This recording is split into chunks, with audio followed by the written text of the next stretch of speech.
Welcome back, grade 6s. Grade 5s, if you want to watch this, feel free to. There's some really important stuff at the end of this video too. So our topic today is who or whom. And honestly, this is something that even adults really struggle with, but it's a small thing that makes a big difference in your speech. And there is a correct way in every sentence.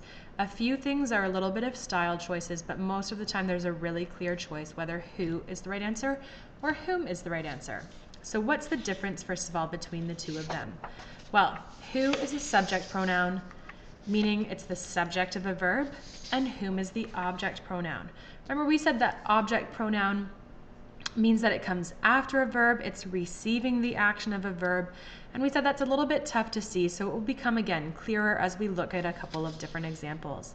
Let's take a look at some sample sentences and start deciding whether we need to use our subject pronoun in them or our object pronoun. Here's our first sentence. Blank is that man. Now, there are a couple things I need to look at in this sentence. First of all, am I looking to fill in a subject here, or is this going to be an object? Second thing, notice what type of verb I have here. What type of verb is this? It's a linking verb, and that means that I need to choose a subject pronoun here. One other thing that I can look at is, does this sentence already have a subject, or am I filling in the subject here? So here are my two options, who or whom.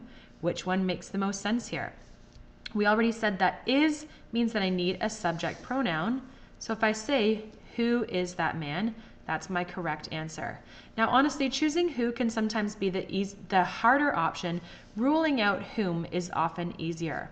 And here's an example of let's take a look at some examples and see when we need to use whom, and it will become more clear.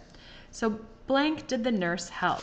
Now, in my sentence, I no longer have a helping or linking verb here, or linking verb. I do have a helping verb.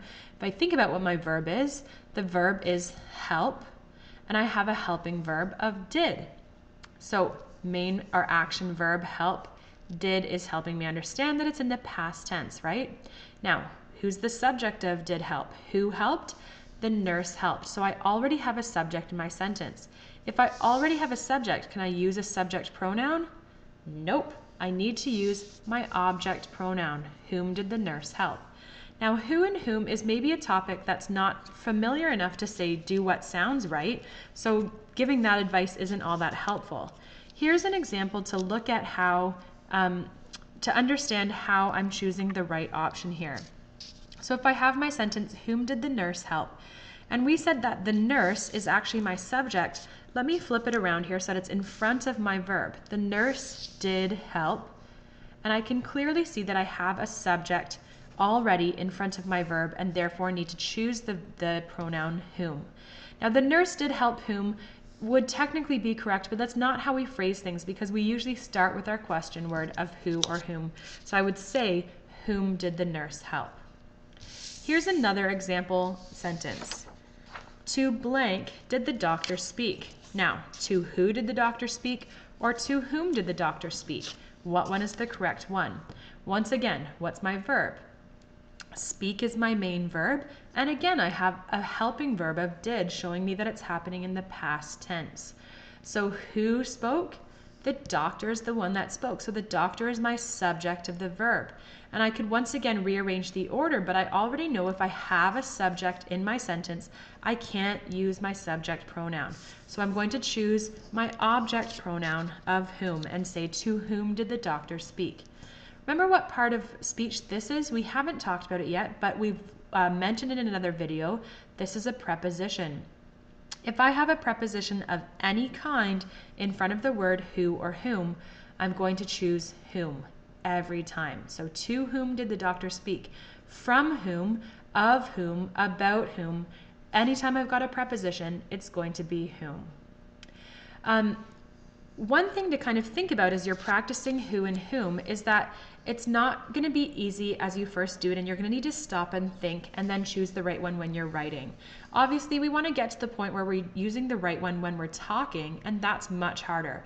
But choosing the right one when we're writing is going to be easier, and it will become second nature so that you end up using the right one when you're talking, and of course that will help you sound more educated.